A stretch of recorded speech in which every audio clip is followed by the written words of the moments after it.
Well, we are. It's our first hunting trip of the year, kind of. But we're not going hunting, right, Ben? Right. We're hunting in Kentucky on the opener September 6th. We go down on the 5th, and right now it is August 13th. Yep. And so what we're doing is we're going down there to kind of pre-hunt strategy. Whitetail Outfitters down there. It's Whitetail Project Outfitters, but we can't wait to get down there. We get to look at about 7 different farms, plan food plots, access, stand locations, kind of do what we do with property design, and then we get to hunt it just in 3 weeks. So this is our first step getting down there. We're already 2 hours from where we're going in northern Kentucky. So we're heading on down there. Get there about 9:30 tonight, and we can't wait. It's our first hunt trip of the year, so pretty pumped. Well, we have been scouting a couple properties, big properties down here in Kentucky, and we went over one that there's a really good opportunity for a food plot fix. And we're looking at overall food plot program, access, water holes, everything. So it's kind of like a kid in a candy store with these properties down here that we can eventually hunt too. But on this one in particular, there's a food plot that we ran into with Alex, the owner of the outfitting, Whitetail Project Outfitters, that it's just a textbook food plot where it's a mistake. In fact, he didn't even plant it again this year because he planted it last year.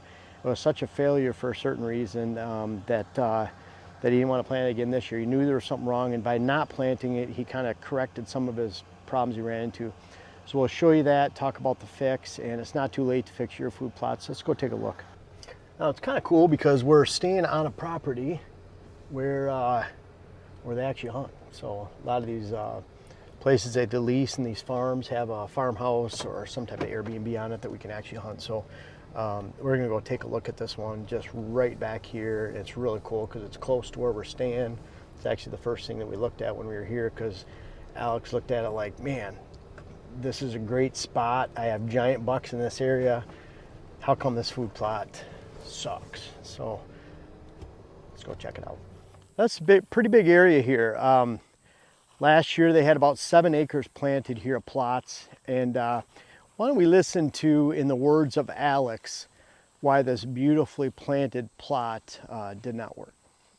We're starting our Kentucky journey. We came down last night, and we can't wait because opening day for us, we're hunting in 3 weeks from Saturday. It's Thursday, so 3 weeks from Saturday. And we can't wait to come down and hunt. But Yeah. Alex here has a different perspective because he owns Whitetail Project Outfitters, and I'm not even gonna have you tell us how many farms you have, everything, but it's dozens of farms, thousands of acres, and you're really looking at how to manage the property and the land and the deer herds Right. to a different level than just throwing out a bait pile. And this food plot right here, you've had some success with food plots, not success, and this one was kind of interesting. Kind of tell everyone in your words what you're seeing. And to make a long story short, we're helping with all this. We want to hunt down here, but we want to be a part of the process, and Alex knows that and appreciates that, and so that's kind of why we're down here. But Yeah, absolutely. So this farm, it's very high density, this area we're in Shelby County. And I thought by just putting this whole field in beans that, you know, a bean field, big bucks, that's what you want. And it was demolished in no time. Pretty much what we saw was a lot of does. My mature bucks that I'd seen in the previous 2 seasons, they were almost non-existent. I think I had 2 pictures all the way up from August to November. Normally they would be in here every night. And so, sure, I had more deer, but my mature deer pretty much left. And I didn't know what I did wrong. And so here I am trying to figure out kind of what went wrong. So the only thing I knew to do was go backwards. So I let this grow back up. I kept about 1.5 acres here that's open that we're going to try to put some type of food plot in. But I let my bedding come back. I knew when I had bedding I had big deer. I didn't know why. Like all my big deer left, but after talking to him, it makes sense. So And that's kind of what we see this over and over again. And it's not a knock on beans. I was just telling Alex that, we have beans in our rut zone blend, and that's different. We plant later in the summer. But I recommend beans be planted for a small percentage of our clients. It just fits that need for them. There's not one seed you need to plant on every property. Right. But what happens here is this 5 acres? 7. This top. Yeah, this top 7. So without the majority of that being in cover, then when this was all open, beans are planted all the way to the woods. So that's one problem, because then you had no edge. The deer were forced to bed 50, 75 yards down in the woods. Well, those first deer in that first layer are going to be does and fawns. Mm-hmm. Then the young bucks after that, mature bucks. Eventually they get pushed so far away from the field that does that buck actually relate to this food source every afternoon? Right. And then, because you had the beans here all summer, I mean, the stark contrast between 2023, 2024, you had the beans. You were seeing 40 does and fawns. Yep. And a few bucks. Yep. And then, and then this year you went back to allowing the cover. And what are the numbers you're seeing now? And they're similar to 23, like this time of the year? Yeah, there'll be 20 to 30 deer in front of that tacticam at any given evening. And they'll be, and the percentage of bucks is much higher than last year. I've got 7 to 8 bucks, whereas last year I would have saw 1 or 2 dinks, 100, 110-inch bucks. Now I've got a couple 150s using the area just from letting the cover come back. And so we see that pattern all the time. And talking to Alex, we look at like the state of Kentucky, what if they get rid of baiting? And Alex wants to be ahead of the curve. So, it's not just about planting a pretty food plot. It's how does it relate to the depth of cover where bucks are bedding? I mean, we can go back into a point back there where and I can look across, which is probably across the creek on the other side, and say, well, there's probably mature bucks bedding up on that ridge system over there. We go put a food plot over there, an acre in size, and there's no more bucks bedding there. Right. And so how do you utilize that depth? What do you put in the food? When do you plant it? It all comes together, and that's what we do for a living, of course. And so I'm like a kid in a candy store coming down here, not just the hunting. We came down here for our honeymoon last year, Jen and I, and our honeymoon hunting moon. And it was nice because we're hunting, we don't have to worry about, Alex has that stress in 3 weeks of if we go to the wrong stand with the wrong wind, we spook this buck out, we ruin that buck from going in for the next 3 or 4 weeks, might not get a chance at him again. Right. He has all that stress. We come down here, we don't have that stress. So we just thought it'd be cool to add some stress onto us too. So we want to be more a part of the process. We want to add more stress, which is more fun. Yeah. And be a part of the picture. This right here, perfect, because he's let it go to weeds and let it go back. We have that edge. Bucks can bed closer to this field. Does can bed in this grass on the edge of the field now. Now when you go 75 yards in all the way around this edge, 100 yards, there could be mature bucks bedding.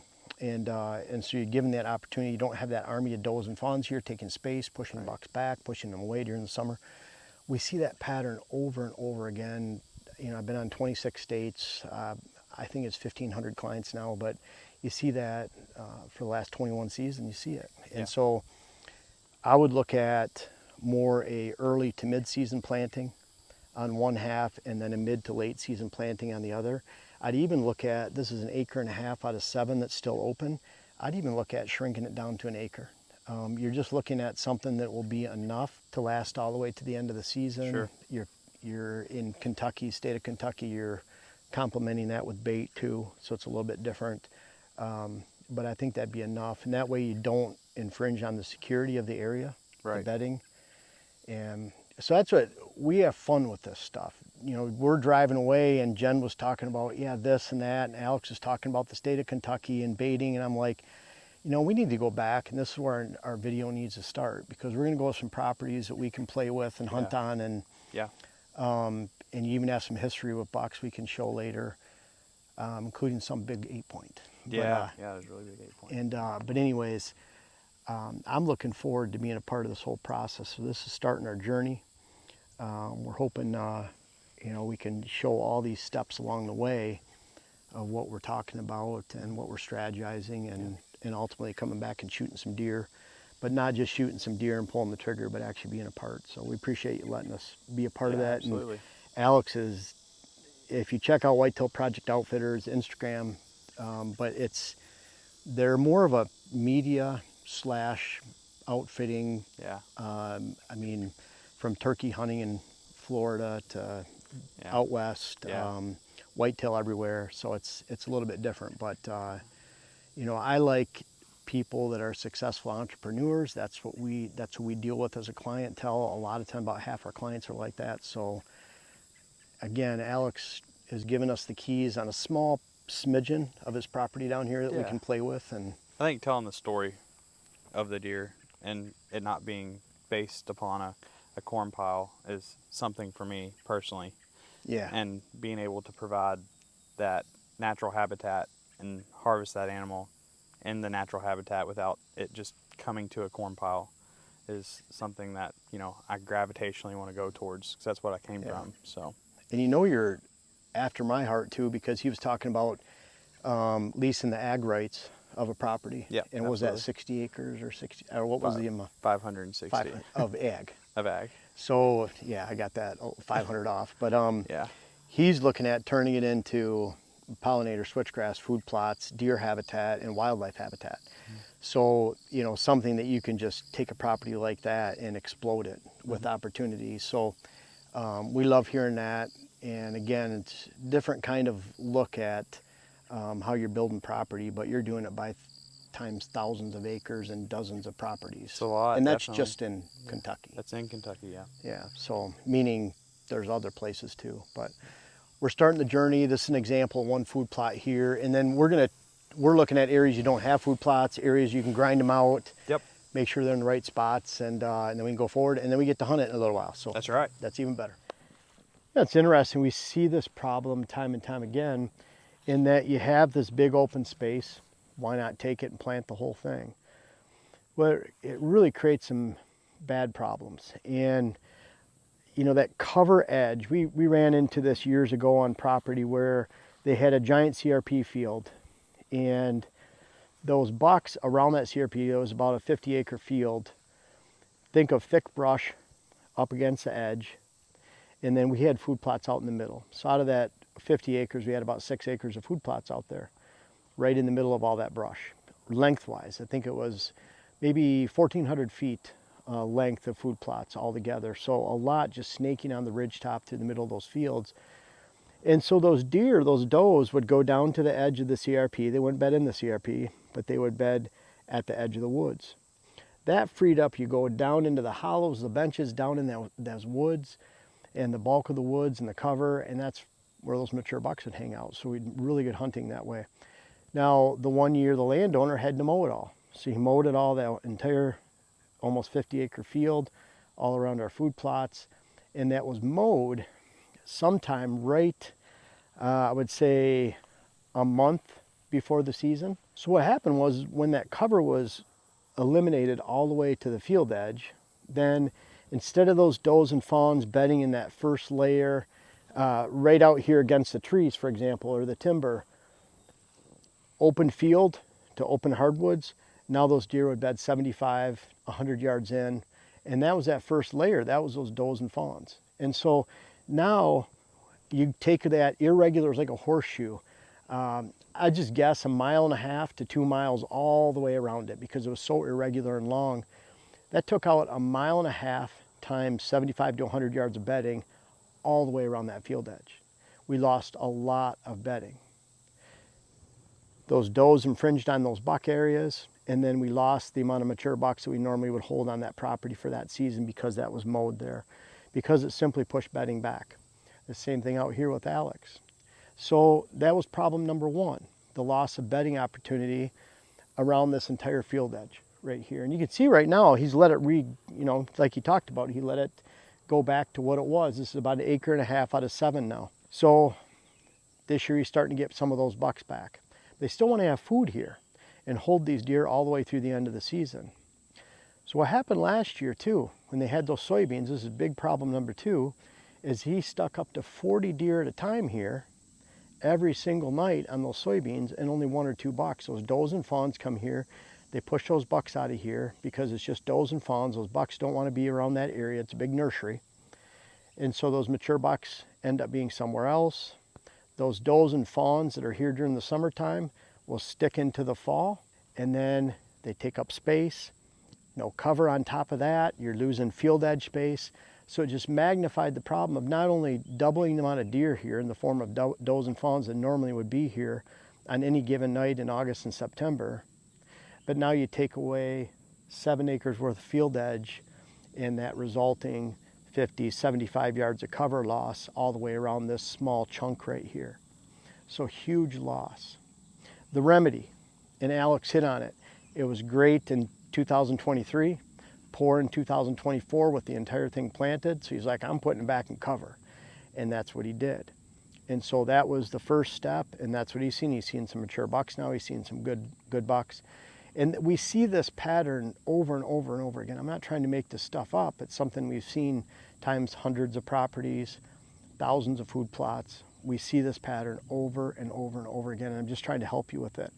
In the case of Alex, he let this grow up all the way around, and now we're left with an 1.5 acre area, and I'm not even sure that he should plant an 1.5 acres. I'd really recommend an acre, and part of the reason is because they want to hunt out of that blind behind Jen, and so that I want them to split this down the middle. If they get this too big, it pushes that too far out for a bow shot, even a crossbow shot, depending on who's hunting here. And so I want them to plant down here green forage. I want them to have something early to mid-season, like our fall power greens, mid-season to late, like our big Bruce brassica. I think the rut zone would actually be a good fit here. We brought some rut zone down for them. We have some brassica. We have some brassica 365, the big Bruce 365 for some other fields you want to establish clover on. But in this case right here, I'm probably going to recommend half that field in the rut zone. Now again, we're down in Kentucky. This is a really good planting window for that. Their expected first frost is until in November sometime. So they have green soybeans going all the way into the heart of the season. And then on this side, and that will be that more early to mid-season. If the beans last, on a small planting like this, I'm not sure if the beans last, it'd bring it into December, January. But at least with buckwheat coming in young, the peas, the beans that are in there, it'll be an extremely good early to mid-season. And then I'd put the big Bruce brassica on the other side, or the fall power greens. I'd probably lean towards the big Bruce brassica, so that he actually had 1/2 acre of heavy brassica being left alone because the rut zone's over there, or early to mid-season. So just really look at it. You're looking at that early to mid to late, side by side. You run that side by side 50-50 line right to the blind. So there's no more reason for deer to be on the left side, right side, but certainly the front to the back. So you don't want this cut to where you have one planting here and they're all feeding on the other planting at that time of the year that you're hunting. So that's going to be the remedy and the fix in this location. It's not too late to think about exactly what you're planting and why. Think about how that relates. I'd even look at, in a case like this, where you're not going to get a killing frost for a couple months, you could let that outside of this field grow if it was already mowed down, and you'd still get 2 months of growth on here, 2.5 months. You'd get a little bit of, whether that was 3 feet high, 2.5, but it'd give at least some structure up against that woods so that you can pull those does and fawns to bed closer to the field edge or right at the field edge, because they're not spooking this. They're not walking around this field. It actually drops down. There's a creek on the outside of this. It drops all the way down. So a perfect spot to hold deer right in the back, but not if there's food all the way to that location. So allow that cover to grow. There's still a couple months for it to grow. You can even put some screening type quick growing grasses. We have our deer fencing, but something that would grow quick over a couple month period. You don't need it to be 8 feet high. You need it to be 3 or 4. That'll put those deer closer to this field, shrink this field down. He already did a great thing by just keeping a smaller deer population here during the summer, and that's ultimately going to help his goals moving forward, and to make sure there's good attraction here. Put that multi-season blend in 2 different plantings, and that'll allow those deer to hold potentially all the way into December and January and really get some good life in this plow. We're having a lot of fun down here in Kentucky. It's Jen, I think the 15th, is that right? August 15th. So we come down, our honeymoon is on the 7th. I'm glad you remembered. That's right, it is the 7th, right? 7th, Lions and Packers play that day. Jen, you're a really big Lions fan. Go Pack, go. Come on. I'll never convert her. But we'll be back in just 3 weeks from today, and our first day to hunt for the entire season anywhere is 3 weeks from tomorrow morning. We'll be back, and again, we're helping design a lot of the properties, and especially the ones we're going to be hunting on. And stand locations, water holes, it's kind of a new thing for the outfitter as far as really putting these strategies in place. And we can't wait to be a part of it all and bring it to you guys too.